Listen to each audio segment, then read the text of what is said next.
राहुल गांधी पर बीजेपी सांसदों को धक्का देने के आरोप पर प्रियंका गांधी ने बयान दिया है। प्रियंका गांधी ने कहा कि राहुल गांधी मेरे भाई हैं और हम जानते हैं कि वो किसी को धक्का नहीं दे सकते। बीजेपी झूठा आरोप लगा रही है।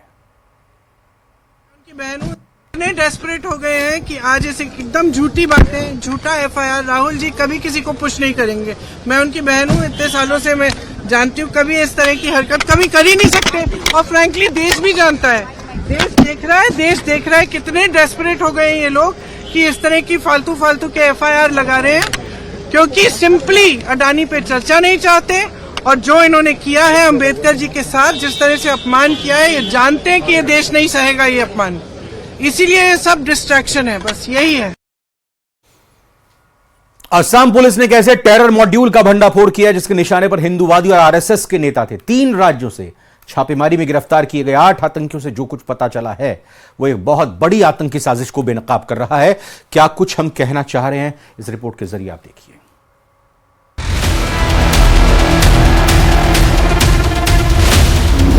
असम एसटीएफ का बड़ा पर्दाफाश,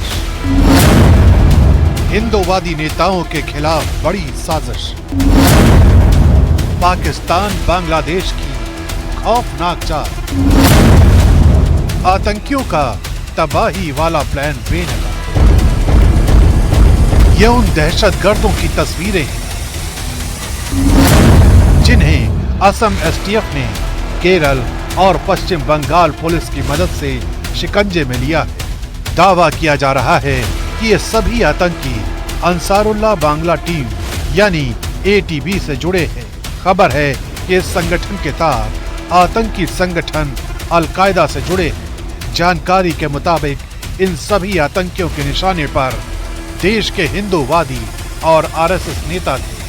गिरफ्तार किए गए दहशतगर्दों में हमीदुल इस्लाम, अब्दुल करीम, मोहम्मद अब्बास अली, नूर इस्लाम मंडल, इनामुल हक, मजीबर रहमान, मिनारुल एस के शामिल हैं।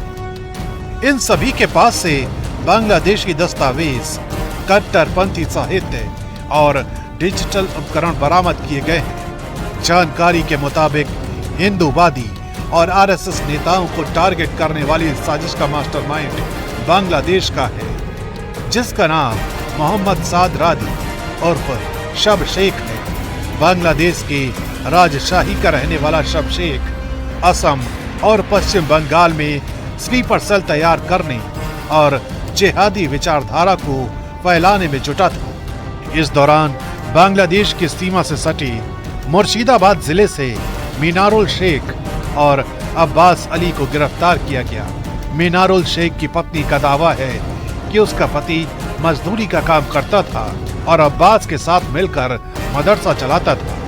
बांग्लादेश के बीएनपी नेताओं ने कोलकाता, अगरतला, गुवाहाटी समेत 7 सिस्टर्स यानी उत्तर पूर्वी राज्यों पर कब्जे की धमकी भी दी थी। इतना ही नहीं, बांग्लादेश अब चीन और पाकिस्तान के साथ भी अपनी नजदीकियां बढ़ा रहा है। इसी नजदीकी का असर ये है कि बांग्लादेश की सेना के रिटायर्ड अधिकारी भारत को न्यूक्लियर बम की धमकी दे रहे हैं। बांग्लादेश की हिमाकत की कहानी यहीं तक नहीं है। बीएनपी नेता हाफिजुल अहमद भारत को युद्ध की चेतावनी भी दे रहे हैं। 16 डिसेंबर 71 मुक्तियुद्ध शेष হয় নাই।